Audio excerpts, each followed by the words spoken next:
All right, guys, we're really excited to be back with you again. It's been a little bit of a hiatus for us. We're working on some crazy projects right now, juggling stuff with school, but nevertheless, we are back with you with another Gin and Juice podcast. Thanks for tuning in and listening to us. We got something new for you. We're going to do 5 fights in 5 minutes. Just recapping a little bit of what happened at UFC in Denmark and Copenhagen. So let's just get right into it, shall we? Let's start this timer. So the first fight we have for you guys that we want to visit is OSP versus Michael Oleksiejczuk. Now, obviously, Oleksiejczuk being the Polish man and being nearby, this is a little bit of an unfriendly territory for OSP in a certain respect. Obviously, OSP finished the fight via submission in the second round at the 2-minute and 45-minute mark via a Von Flue choke, his 4th in the company's time. Insane. That's insanity. What are some of your takes as a Brazilian Jiu-Jitsu practitioner yourself? First of all, like we chatted earlier, getting that choke is so rare. Like, first of all, I've never seen anyone pull it off at training, and I've trained for over 4.5 years now. Never seen it. I've asked my coaches about it. Even they say it's like very hard to pull off, and just to set it up is extremely hard. And considering the fact that it's usually set up by someone trying to guillotine you, and then from there you can kind of set it up. This time that wasn't what happened. Actually, OSP set it up without being, guillotine first. So it was amazing.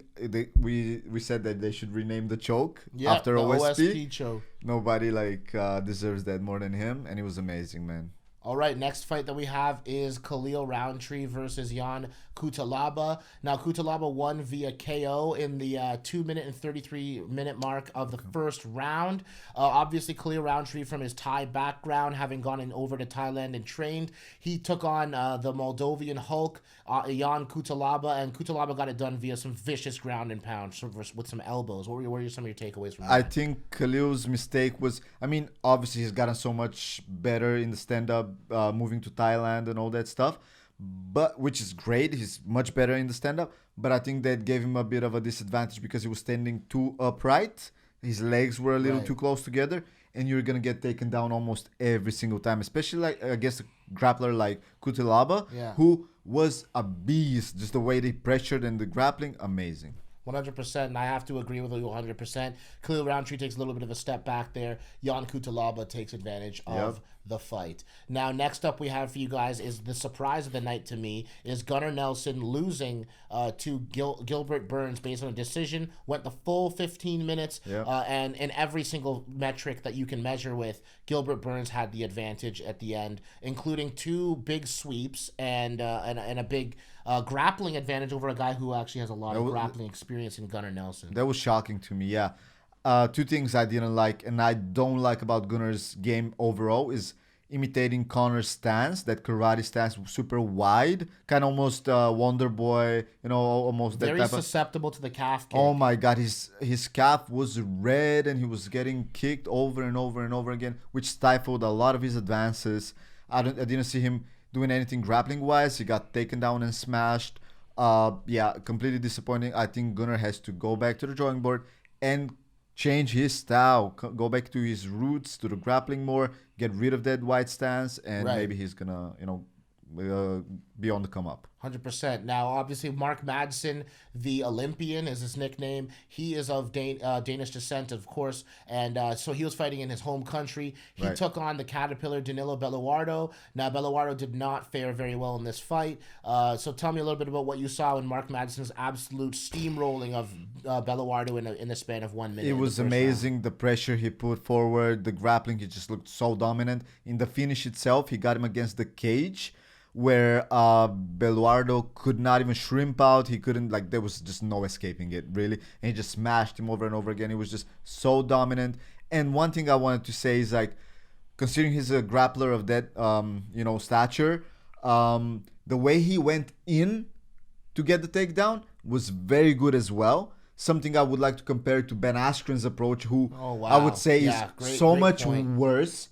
Because basically the game plan is the same. Get in. Get your hands on them. And then take down. But you have to get in there safely.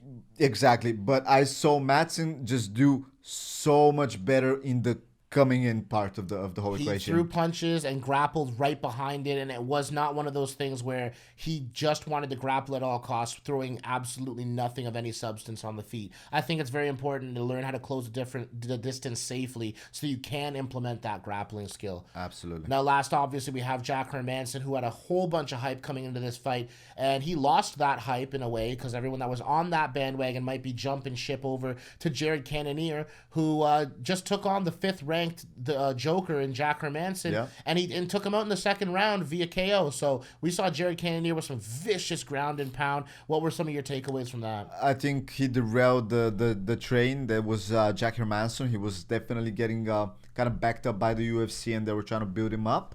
So I'm not saying Hermanson's like a terrible fighter just because he lost to Cannonier. I'm definitely not saying that. He's still a great fighter. I think he was overzealous. He went in too kind of anxious, maybe home kind of crowd thing.